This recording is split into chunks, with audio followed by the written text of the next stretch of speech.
the big talk about mental health care for students in regards to mass shootings, you would think that some of their politicians would support mental health care for students. Shockingly, or maybe not, they don't. Not at all. In fact, a bill titled the Mental Health Matters Act recently passed a Democratic-controlled House in a party line vote, 220 to 205. There's only one Republican there that supported it, Representative Brian Fitzpatrick, Pennsylvania, that joined all the Democrats present in supporting this bill. Only one. Perhaps he did not get the memo that mental health care good. Or was like, oh yeah, I actually do care about mental health. And in that case, wonderful. Great.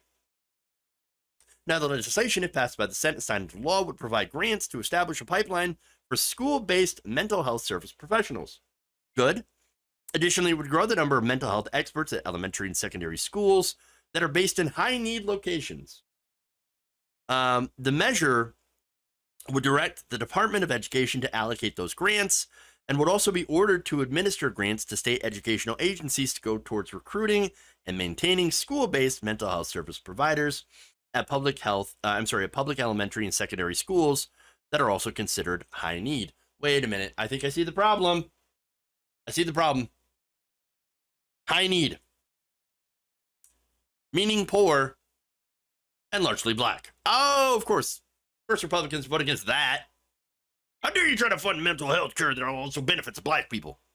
But it's going to benefit all the students. Doesn't matter, though. They don't care. See, here's the thing, though. There is an issue with mental health, and this is why this is important. And it's not just when it comes to mass shootings, which, by the way, yes, mental health is important for for the victims of mass shootings. But there are other also really important issues in schools which would necessitate having mental health staff available and, mental health funding. The World Health Organization also revealed back in March that in the first year of the pandemic, the prevalence of anxiety and depression around the globe grew about roughly 25%. So according to the 2022 Kids Count data book released in August, about 1.5 million children in the U.S. experienced depression or anxiety throughout the first year of that pandemic. So now, look, pandemics, and I don't think it's really gotten any better, because pandemics, turns out, they're not easy to live through. Yeah. And by the way, there are still long-lasting effects from the COVID, which has not ended. We're going to be dealing with COVID for some time now, for a long time. People are still dying of COVID. And many more are suffering from long-term symptoms, long COVID. And not only COVID-related, but you also have mental health needs of people who lost family members from either mass shootings or COVID. And of course, you also have the normal mental health issues, right? Where people just need counseling or some sort of help in schools. Now, the legislation also mandates that disability accommodations be available to incoming students at higher education institutions if they have documents outlining disability. I think that's also important. And it also establishes a grant program to bolster access for students to evidence-based trauma support and mental health services through projects that connect schools and local education agencies with trauma-informed assistance and mental health systems. So all that stuff is good stuff. And yet, the right wing doesn't want to do this at all. And I think the hypocrisy here is pretty easy to see, especially getting back to the issue of mass shootings, right, in schools. Well, they say don't do gun control. We care about mental health. You should do mental health instead. Okay, so Democrats try to do mental health, and the right wing votes against it. And they also try to do gun control, and of course the right wing votes against it. Understand that it's not about mental health at all. It's about guns. And look, of course, let me just be very, very clear. Mental health is not a large factor in gun deaths or mass shootings. It's really not.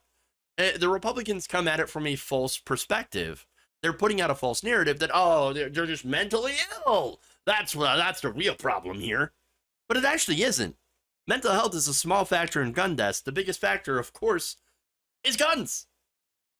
So, of course, if Republicans did fund mental health care, especially when it comes to schools, well, they won't be able to use the excuse of, oh, it's mental health. What are you going to do? They're mentally ill. And then, well, people would be forced to look at the guns and they can't have it. They want to keep helping their donors in the gun industry who make more money every time there is a mass shooting from gun sales.